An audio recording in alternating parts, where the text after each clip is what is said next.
자, 시편 100편 이 시편의 핵심 메시지는 하나님께 예배할 때 우리가 환호성을 지르며 기쁨의 찬송으로 하나님께 나아가야 한다, 그런 말씀입니다. 1절, 2절을 보면 온 땅아 주님께 환호성을 올려라. 기쁨으로 주님을 섬기고 환호성을 올리면서 그 앞으로 나아가거라. 뭐 어려운 말씀 아니죠. 다 잘 아는 말씀이고 익히 잘 아는 말씀인데, 여러분, 하나님의 말씀은 아는 것이 중요한 게 아니고 그 말씀대로 살아야 복이 있는 것입니다. 하나님께 드리는 예배를 어떻게 드리라고 말씀하셨는데, 환호성을 지르며 기쁨의 찬송으로 하나님께 나아가라 그러셨으면 그렇게 해야 하는 거죠. 그런데 우리가 주일 예배 드리러 하나님 앞에 나올 때 우리 마음속에 하나님께 환호성을 지르고 그리고 기쁨의 찬송으로 하나님께 나아가기보다는 한 주간 동안에 살면서 이런저런 일들로 마음이 찢기고 너무나 지치고 낙심이 되고 고통스러운 가운데 그래도 주일 예배는 드려야지, 이런 마음으로 교회에 나와서 예배 드리는 이들이 상당히 많습니다.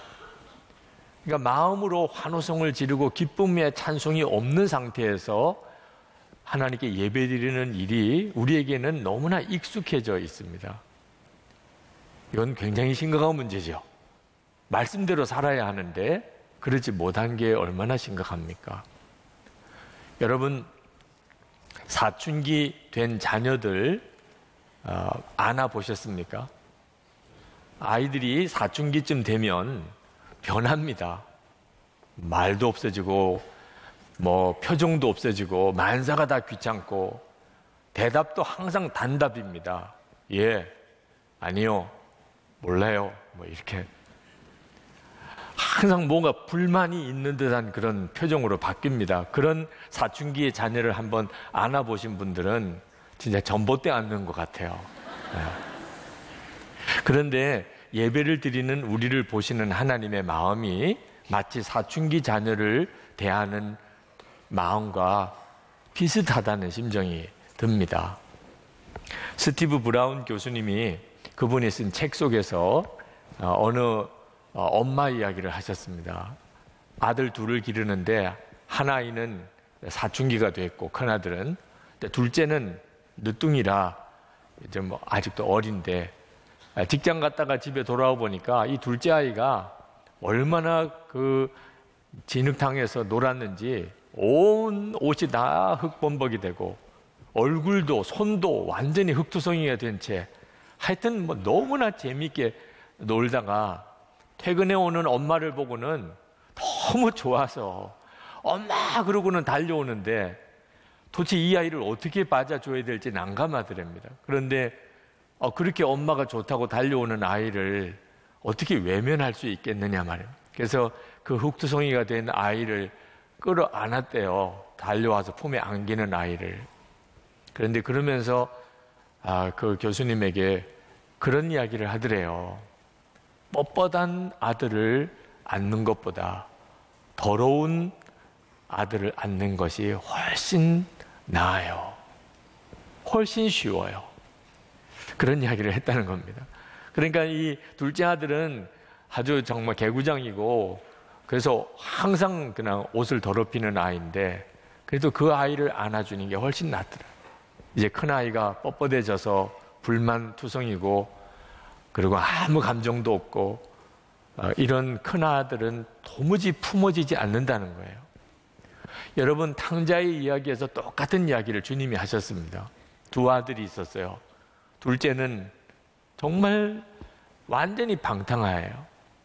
그래도 아버지는 방탕했던 그 아들, 돼지 냄새 풀풀 나고 돌아오는 그 아들 안아주었어요. 얼마든지 안을 수 있어요. 아무리 죄인이라도, 아무리 더러워도 하나님은 얼마든지 안아줄 수 있어요. 그런데 문제는 큰아들입니다. 큰아들은 아버지 말 잘 들은 것 같은데도 마음에는 불평과 불만, 그리고 얼마나 뻣뻣한지 아버지가 도무지 안을 수가 없었잖아요. 저는 어릴 때부터 정말 예배 잘 드렸어요. 한 번도 주일 빼본 적이 없어요. 저는 그게 예배 잘 드리는 건 줄 알았어요. 저는 어릴 때 예배 잘 드렸다고 상도 많이 받았어요. 저는 제가 예배를 잘 드렸다고 생각했어요. 그런데 주님을 바라보는 눈이 뜨이면서 제가 그동안 드렸던 예배가 마치 사춘기 자녀들이 부모를 대하는 것 같은 그런 예배였구나. 정말 환호성과 기쁨의 찬송으로 내가 한번 예배를 드려본 적이 있었나. 그때 깨달았어요. 하나님께서 저에게 말씀하시는 것 같아요. 너는 왜 내 앞에만 오면 그렇게 화를 내냐? 오늘도 그런 표정이신 분이 있으세요. 하나님 앞에 오시기는 했어요. 근데 왜 너는 나한테만 올 때면 그렇게 화를 내냐? 너 지난번에 짜장면 먹을 때 너 얼굴 내가 안다. 너 텔레비 볼 때 너 얼굴 내가 다 안다. 근데 너 어떻게 내 앞에만 오면 그렇게 얼굴이 험악해지냐? 우리 하나님이 그렇게 말씀하실 수 있어요. 예배를 드리는데 환호성을 지르고 기쁨의 찬송으로 예배를 드리라는 말은 그걸 조금 더 우리가 실감나게 표현하자면 춤을 추라는 것과 같아요. 예배를 드리라, 하나님께 예배를 드리자, 이 말은 우리 하나님께 춤을 추자, 이런 뜻과 같아요. 오늘 여러분이 교회에 오실 때, 예배 드리러 교회에 오실 때 춤추러 가야지 이런 생각하고 오셨습니까? 오늘 하나님 앞에 가서 내가 춤추러 가야지, 그런 마음으로 오셨으면 벌써 찬양할 때 다릅니다.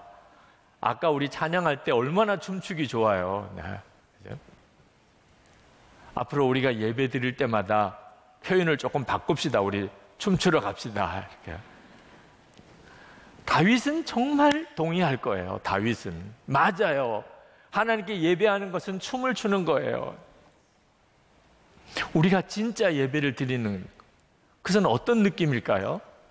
마치 이렇게 춤을 추는 것 같은 느낌. 그러면 그게 진짜예요.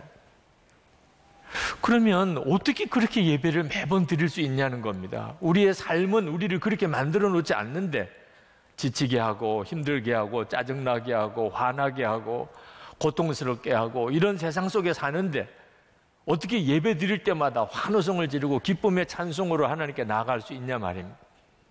그러므로 기쁨의 기적이 일어난 사람만 이런 예배를 드릴 수 있는 거예요. 기쁨의 기적이 마음에 일어난 사람. 그 기쁨의 기적은 그럼 어떻게 일어납니까?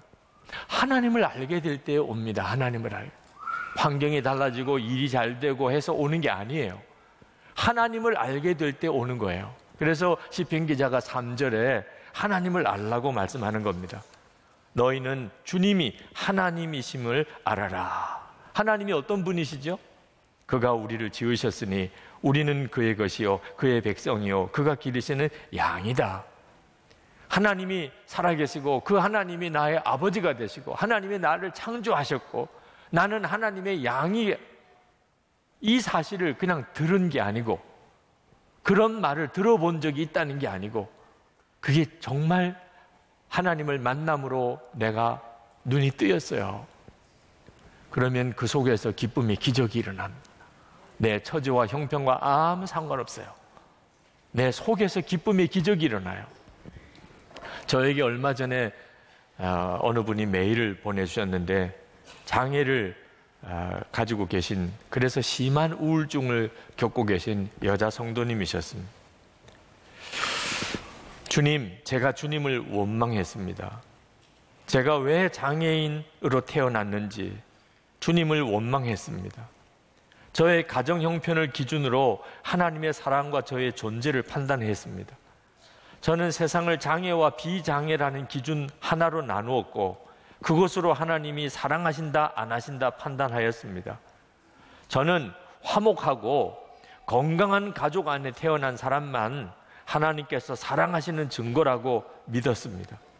저는 정말 궁금했습니다. 하나님, 제게 왜 이러시는 겁니까? 하나님, 정말 나의 창조주 맞습니까? 내 삶의 주관자가 맞습니까? 저는 주님께 막 따졌습니다. 하나님이 나를 사랑하는 게 맞습니까? 왜 나를 만드셨나요?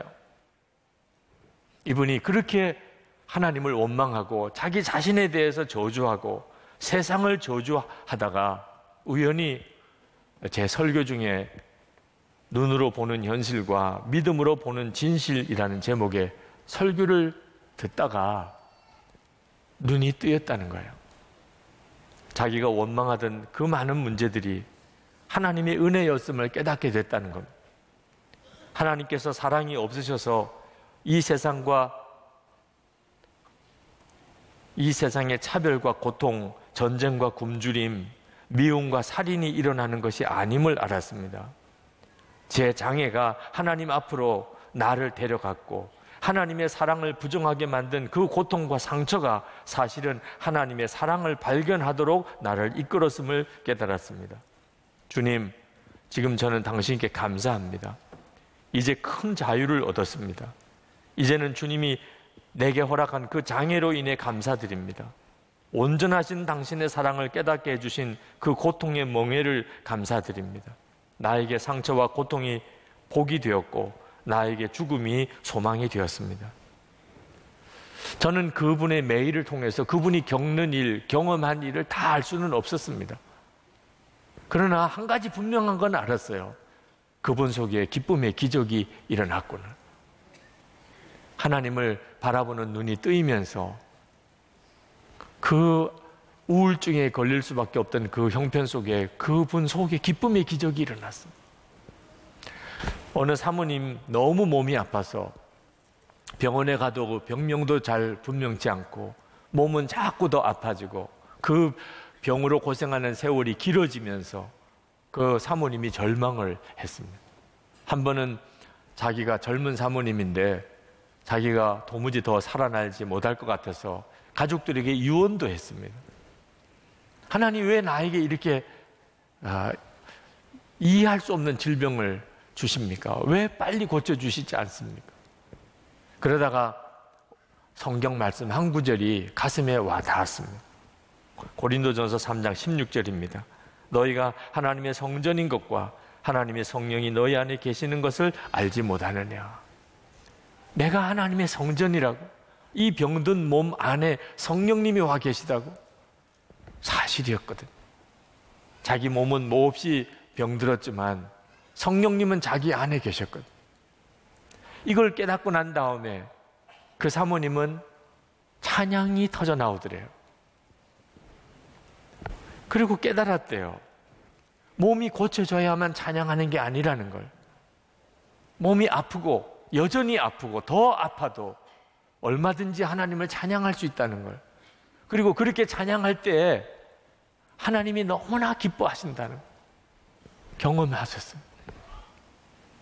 그 후로 그 사모님은 몸이 아파도 더 아파도 그는 더 하나님을 찬양했습니다.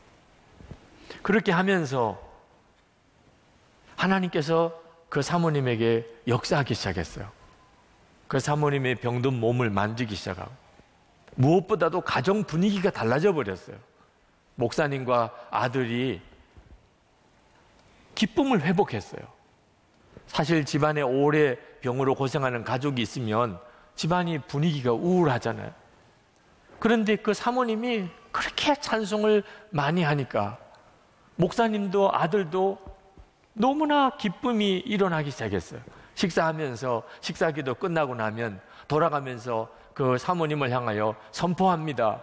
예수님의 이름으로 나음을 받을지어다. 예수님의 이름으로 깨끗함을 받을지어다. 예수님의 이름으로 생기야 불어와라. 이렇게 가족들이 선포해 주는 거예요. 한 번은 아들 친구가 와서 밥을 먹어야 되는데 가족들은 늘 하던 것처럼 식사기도 하고 돌아가면서 그렇게 사모님에게 선포를 하니 이 아이도 자기 차례가 오니까 예수님의 이름으로 깨끗이 나음을 받으세요. 이렇게 소리를 치더래요. 네. 한 번은 아들에게 물었답니다.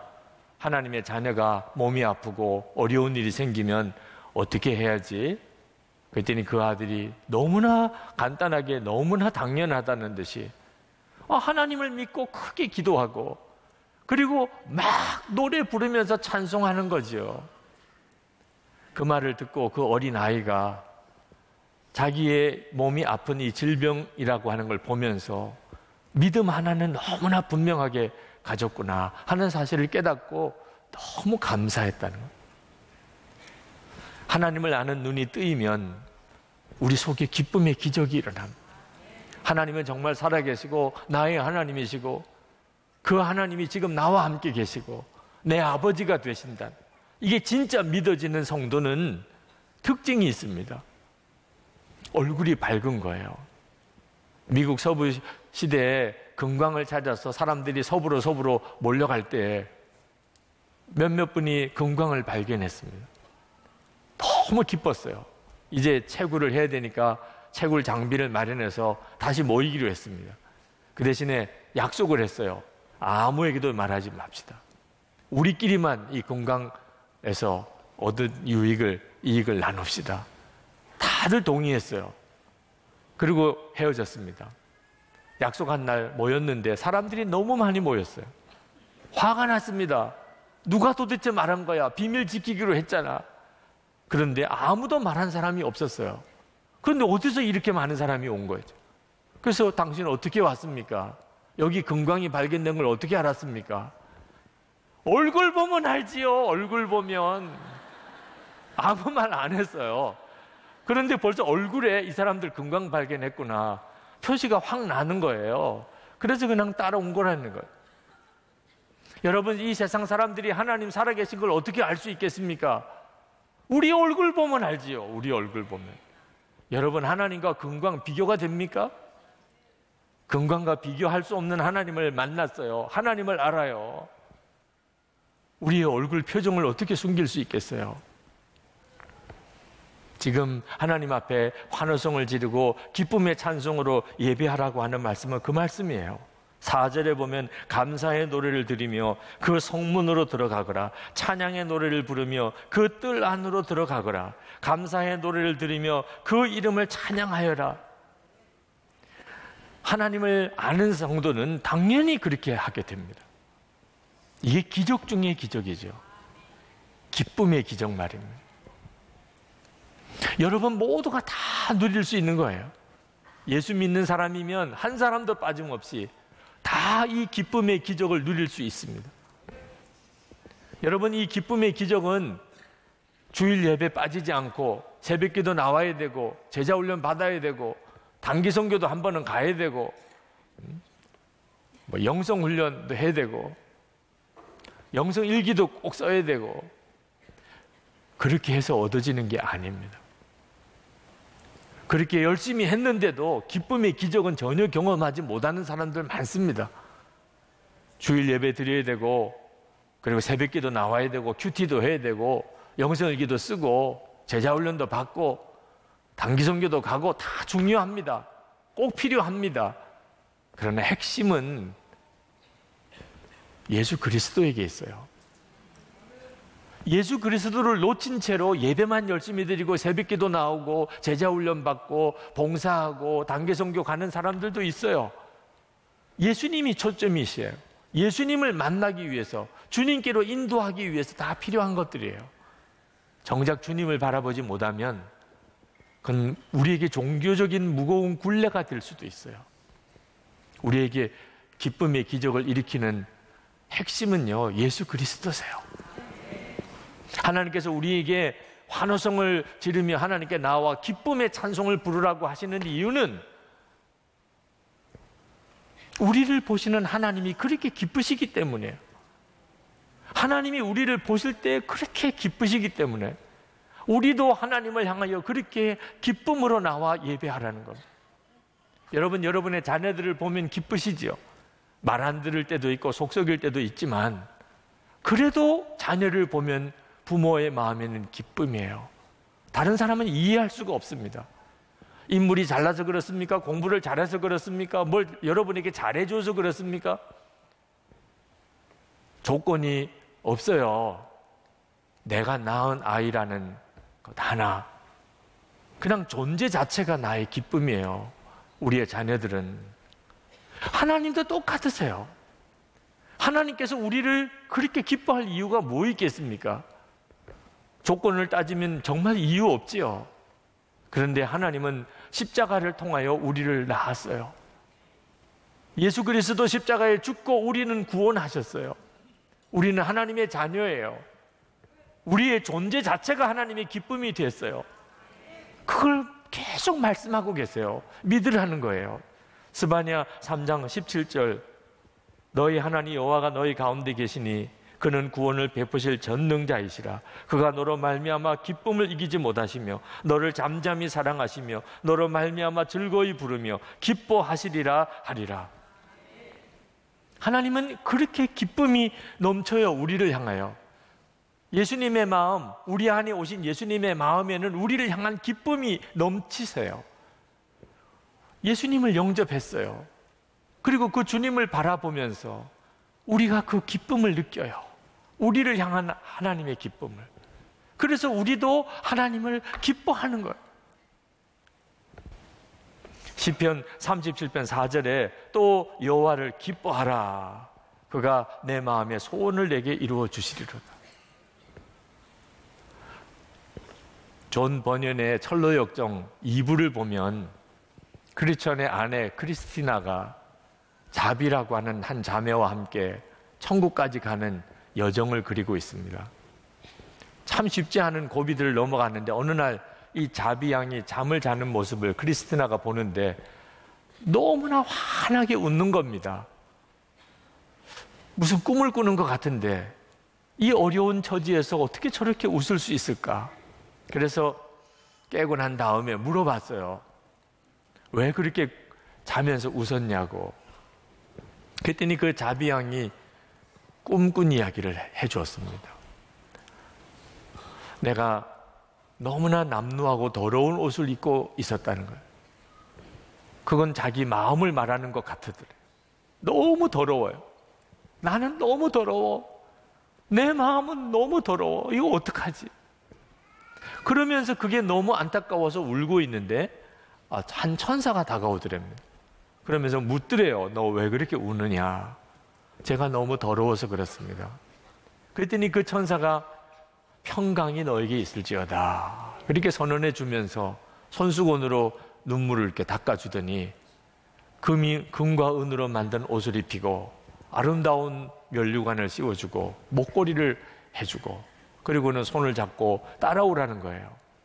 그래서 그 천사를 따라서 가는데 황금문이 나타났습니다. 너무나 아름다운 거대한 문이지만 문이 굳게 닫혀 있어요. 그랬더니 그 천사가 그 문을 지키는 천사에게 가서 뭐라고 이야기를 하니까 그 문이 활짝 열립니다. 안에는 햇빛보다 더 강렬한 빛으로 충만한 세계가 열렸어요. 그 길을 따라 가는데 그건 보좌 앞으로 향하여 있더랍니다. 보좌에 앉으신 분이 자기에게 말하기를 내 딸아 환영한다. 잘 왔다. 그 말씀을 듣는데 어떻게 안 웃을 수가 있어요? 그 순간에 내가 어떻게 안 웃을 수 있어요? 여러분, 이 이야기는 우리 모두의 이야기예요. 우리가 받은 구원의 복을 말하는 것입니다. 우리가 그 주님을 바라보게 될 때 우리 속에 기쁨의 기적이 일어납니다. 항상 기뻐하라. 결코 부담스러운 이야기 아닙니다. 기뻐하도록 노력하라는 게 아닙니다. 24시간 주님을 바라보면 기쁨의 근원인 그 예수님을 내가 계속 바라보고 살면 내 속에 항상 기뻐하게 되는 역사가 일어납니다.